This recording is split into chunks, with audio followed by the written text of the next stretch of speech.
Hello everyone, this is Rajiv Gupta from Department of Physics, IIT Roorkee. I am gonna present about the study of Hall effect experiment. So what is Hall effect? The Hall effect is a fundamental principle in physics that describes generation of voltage difference across an electrical conductor when a magnetic field is applied perpendicular to the direction of an electric current flowing through the conductor. This phenomenon has an important application in various fields including sensors, electronics and material science. The Hall coefficient and the charge carrier density.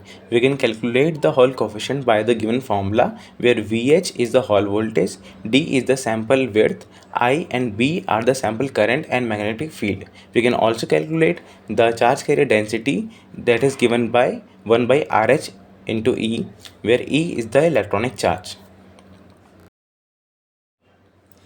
Experimental setup and equipment.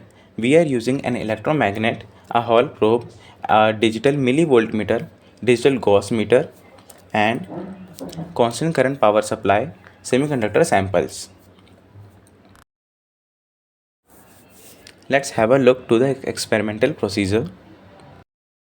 As you can see, we are not giving any current to the electromagnet, but still we are getting some magnetic field.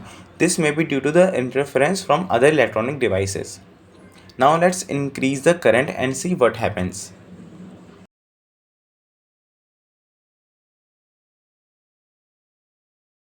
So here you can see there is an increase in magnetic field with increase in the current. We can increase it in an interval of 0.2 amperes and then note the readings.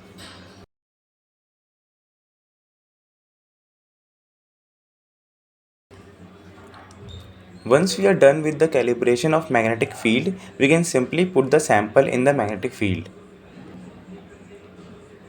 So I am replacing the Hall probe with the sample.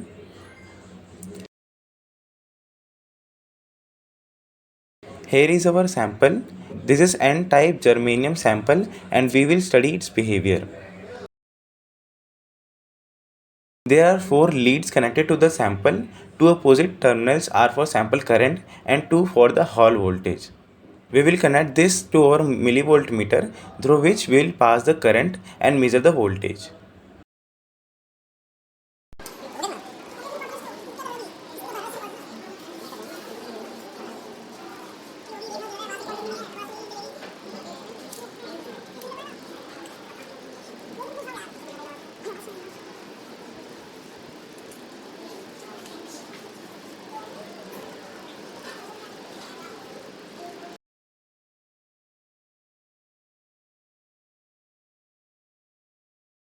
There are some fluctuations, but I have set the sample current around 6.3 milliamps.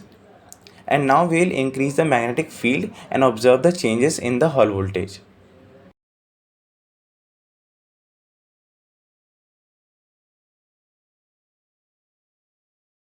At 0.5 ampere current in the electromagnet, we are getting some Hall voltage.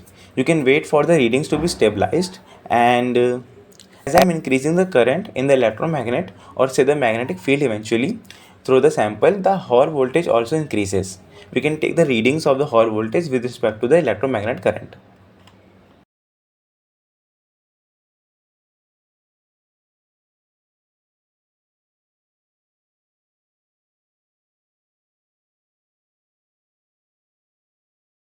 In the similar procedure, what we can do is we can now set the magnetic field constant and then we'll increase the sample current and we'll see how Hall voltage changes with the sample current. I have set the electromagnet current around 1 amps and now we'll increase the sample current and observe the Hall voltage.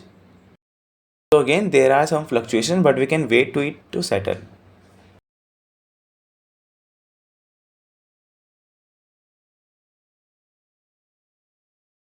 Note that the current is around 11 milliamps and Hall voltage is 20 millivolts.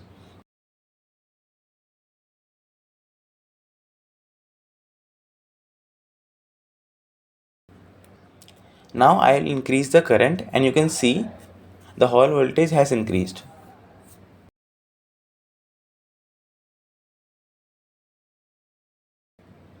We can note down the readings and plot it against the magnetic field and observe the behavior. These are the values which we have measured during the experiment. So you can see on one side there is electromagnetic current in amperes, and on the other side we have the magnetic field. These values are required for the calibration of magnetic field. After the calibration of magnetic field, we have tabulated the Hall voltage with respect to the magnetic field. And another table has been made while keeping the magnetic field constant and measuring the Hall voltage with respect to the sample current. Here you can see the plot of Hall voltage versus magnetic field, and as you can see we are getting a approximately linear curve. And another plot of Hall voltage versus sample current, and again we are getting a linear curve here. Here we come to the calculation part, and as you can see the Hall coefficient is calculated using the given formula and the data that we have measured. In this slide you can also see that the charge carrier density and mobility has also been measured using the values calculated in the experiment. Results and discussion of our experiment. Validation of theory. The experimental results demonstrate a clear agreement with the theoretical predictions of the Hall effect. The Hall voltage is linearly proportional to the magnetic field and sample current. Since the Hall voltage is negative, we conclude that the given sample is N-type semiconductor.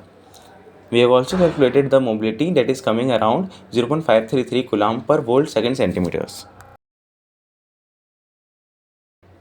At the end, let's have a look on the applications of the Hall effect. Hall effect is used in magnetic field sensing, current sensing, position and displacement detection, and in electronic devices. So, thank you for your time, and hit the like button if you got something informative.